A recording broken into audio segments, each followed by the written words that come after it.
Hi hello welcome back to RR cooks and vlogs పెళ్లి సందడి series. So ఈ vlog వచ్చేసి పెళ్లి రోజు వ్లాగ్ అనమాట. సో ఈరోజు నైటే పెళ్ళి, అంటే మార్నింగ్ ఇంట్లో దీపారాధన కార్యక్రమం ఉంటుంది కదా, సో ఎర్లీ మార్నింగ్ తీసిన వీడియో అనమాట. సో ఎర్లీ మార్నింగ్ మనం ఏమైతే చేసామో అవన్నీ ఈ వ్లాగ్లో ఉండబోతున్నాయి. సో ఇప్పుడు టైం వచ్చేసి ఎర్లీ మార్నింగ్ 4:30 అవుతుంది అనమాట. ఎర్లీ మార్నింగ్ ఇలా ఇంట్లో దీపారాధన చేస్తారు, అఖండం వెలిగిస్తారనమాట. సో ఈ అఖండం ఏంటంటే పెళ్ళయి పెళ్లి కూతురు పెళ్లి కొడుకు ఇంటికి తిరిగి వచ్చే వరకు ఇది ఇలా వెలుగుతూనే ఉండాలి. అలా చూసుకోవడానికి ఒక మనిషి ప్రత్యేకంగా దాని మీద ఫోకస్ చేసి ఉండాలి, అది గనువు అవ్వకూడదు. సో ఇలాగే దీపారాధన అయిన తర్వాత అక్కడ పెళ్లి కూతురు వాళ్ళ ఇంట్లో కూడా ఇలాగే ఎర్లీ మార్నింగ్ దీపారాధన చేస్తారు. సో నేను ఆ వీడియో కూడా ఇందులో ఇంక్లూడ్ చేశాను, నా దగ్గర వీడియోస్ ఉన్నాయి కదా అని చెప్పి. సో పెళ్లి కూతురు వాళ్ళ ఇంట్లో పెళ్లి కూతురు వాళ్ళు దీపారాధన చేశారు, మా ఇంట్లో మేము కూడా ఇలా దీపారాధన చేశాము. ఏంటంటే పెళ్లి రోజే చాలా ఈవెంట్స్ ఉన్నాయి పెళ్ళికి సంబంధించినవి. ఏమేమంటే ఎర్లీ మార్నింగ్ దీపారాధన ఉంది, తర్వాత తలంబ్రాలు కలపాలి, థర్డ్ డే పెళ్లి కొడుకుని చేయాలి, అండ్ కాళ్ళగోర్లు సంబరం, అండ్ అలాగే పతానం తీసుకెళ్ళాలి. నేను ఆల్రెడీ ఇంతకుముందు వీడియో పోస్ట్ చేశాను కదా, పతానం సామానం ఇలా సర్దామని చెప్పి. సో ఎర్లీ మార్నింగ్ ఇవన్నీ పనులు ఉన్నాయి, అవన్నీ సామానం గజిబిజిగా ఉంటే కనపడదని అన్నీ ఒక దగ్గర పెట్టుకొని అలా ఆ వ్లాగ్ చేసామన్నమాట. సో ఇప్పుడు ఈ దీపారాధన, తలంబ్రాలు, పెళ్లి కొడుకుని చేయడం ఇవన్నీ అయిపోగానే మేము ఇవన్నీ తీసుకుని పెళ్లి కూతురు వాళ్ళ ఇంటికి వెళ్తాం అనమాట. ఎందుకంటే మళ్ళీ రాగానే పెళ్లి కూతురుని తీసుకురాగానే హల్దీ ఈవెంట్ కూడా ఉంది. సో అందుకని మేము ముందు రోజు నైట్ అలా ప్యాక్ చేసుకుని ఉంచాము. మీకు ఈ వీడియో చూస్తూ ఉంటే అర్థమవుతూ ఉంటుంది.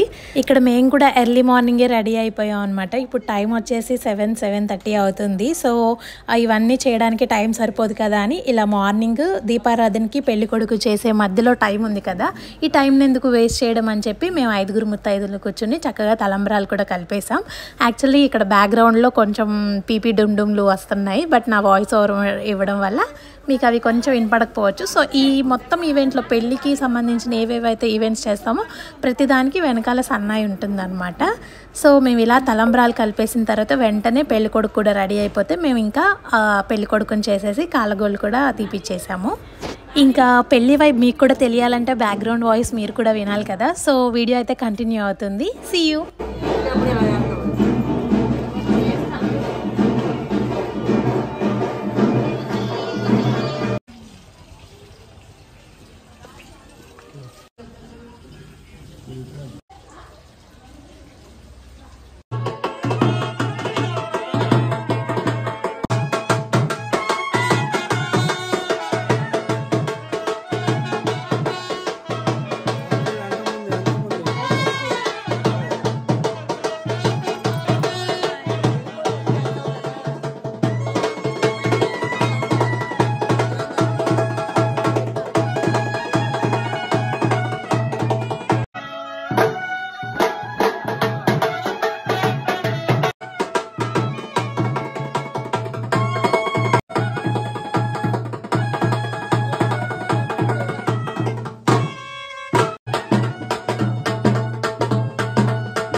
వాటర్ పోయిన తాళ మీద